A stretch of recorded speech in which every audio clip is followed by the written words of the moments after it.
Дууд нуурын домог.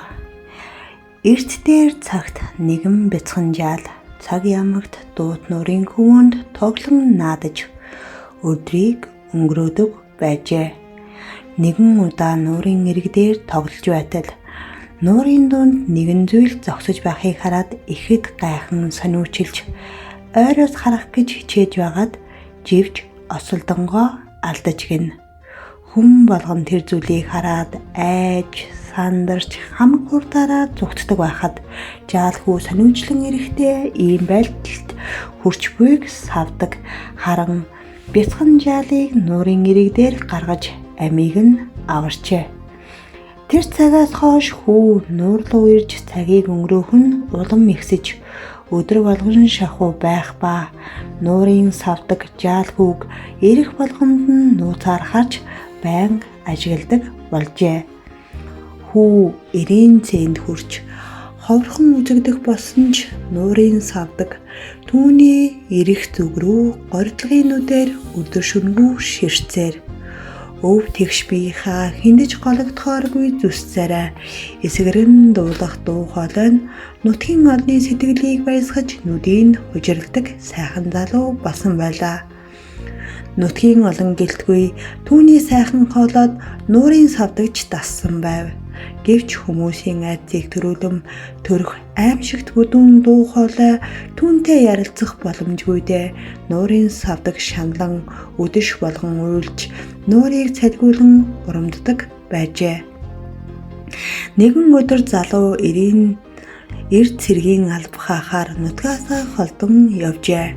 Түүнийг удтал хүлээх савдаг арга ядан үчийн бүрийгээр нуур орхон залууг хайж эхэлснээр нуурын иргэн тойронд савдаг харсан гих яриа гисэж нутгийн олон айн дүгшиж эхэллээ. Хүү цэргийн алба хаах хугацаа өнгөрсөн ч эрэлгүй удсаар нуурын савдагч үзэгдэж харагдгаа байж уугуул нутгийнхны цуурхсан хоосон яриа л үлдэж гин. Нэгэн өдөр нуурын савдгийн чихнээ нэжгэр нарийн дуу сонстон сэрэж түүний сонирхлыг татлаа. Хавь хойжид тийм их шууган баяр наадам сонсогдоогүй савдаг сонирхон чагнаж байтал хамгаас сайхан дуу хоолоогоор баярын дуу дуулж байгаа бололтой. Савдаг залууг танин баярлаж хамаг хурдаараа очиж асаа сажтал түүний удтал хүлээсэн тэр хүн нь үзэгсэлэнд бүсгүй хамт хормын нарай хийж байх ба танил болсон сайхан хоолоогоороо чин сэтгэлийн гүнээс хайртай дуулан баясгаж байгааг харав. Залууг хайрлсан сэтгэл нь уур хилэнд автаж сайхан бүсгийн нэмсэглэх төрөх өш хонзом буцалгана. Алсад зогссон бүхнийг ажиглах савдагч өөрөөс нь бусад бүх юмс ад жаргалаар гэрэлтэнэ. Дэвчээр барагдаж хоолой нь багтран цугласан олны найран дээр хормын дотор хазган очив. Газар жичиртэл хашгирган нулимстай нүдэрээ залуу руу ширтэн зогсож байгаад нуур руугаа буцан одлоо. Цугласан нутгийн олон байтугай залуу бүсгүй хоёрд юу болоод байгааг огтхонч ойлгосонгүй. Ямар тач тэр цагаас хойш нуур руу зүгэлдэг хүн ховор болж нуурын зүгээс айл хотол бууж ирдгүй бэлчиж явсан мал хүртэл эргэж ирдгүй болжээ. Он цаг улиран оцоор нутгийнхны тогтоосон хоолойтой зүгдэг гэгдэх газар бий болж хэн ч очилгүй 8 жил өнгөрч гин. Залуу бүсгүй хоёр ганц хүүтэй болсон ба яг л аавынхаа бүх зүйлийг өвчөж төрсөн мэт адилхан. Их зүггүй байсан болохоор болохгүй гэсэн зүйлийг заавал оролдож үздэг дэггүй хөө. Аавтайгаа адилхан болооч тэрв, болохгүй гэсэн болооч тэрв нэгэн өдөр хоройтой зөвлөө нууцаар явсныг эцэг их хоёр нь мэдэв. Ухаан санаа нь орон гарan нус нулимстайгаа холилдон хамаг хурдаараа хүүхдүүдийнхээ араас давхиж гин. Нуурын ирэг дээр иртэл эрен хартал нуурын эргээр өгсөн малын хүрнүүд хөвж үнэр танар өнгө үзэмж нь үхэрийн мухай болсон байжээ. Хүүгийнхээ нэрийг дуудан ихэн уйлахад нуурын гол орчмоос урд хоожид нэгэнтээ сонсож байсан бүдүүн баргал хоолой дуулдав.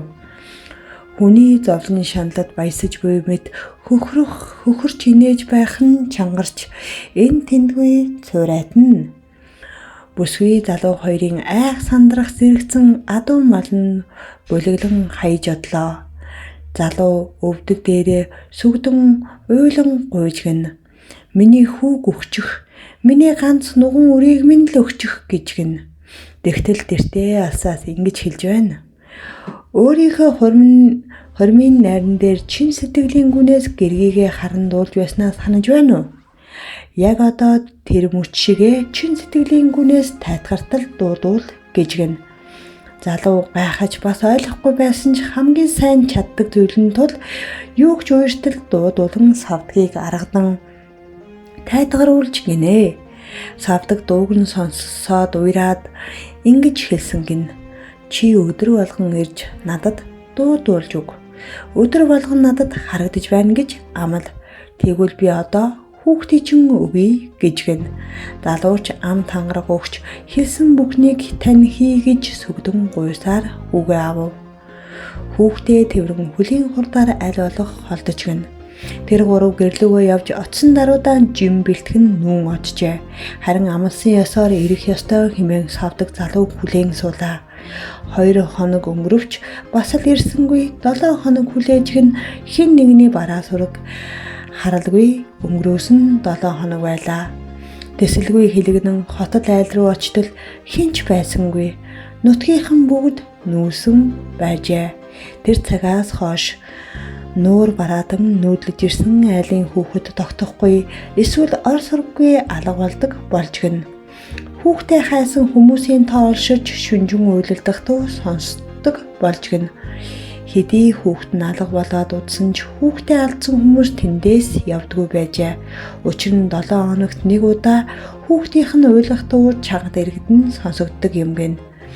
Тэр нутгийн талаар сонсон нэгэн үгэн алс холоос зорин ирж хүмүүсийг цуглуулан тэдний яриа босон явдлуудыг нэг нэгэнгүй сонсож байгаад нуур руу явжээ.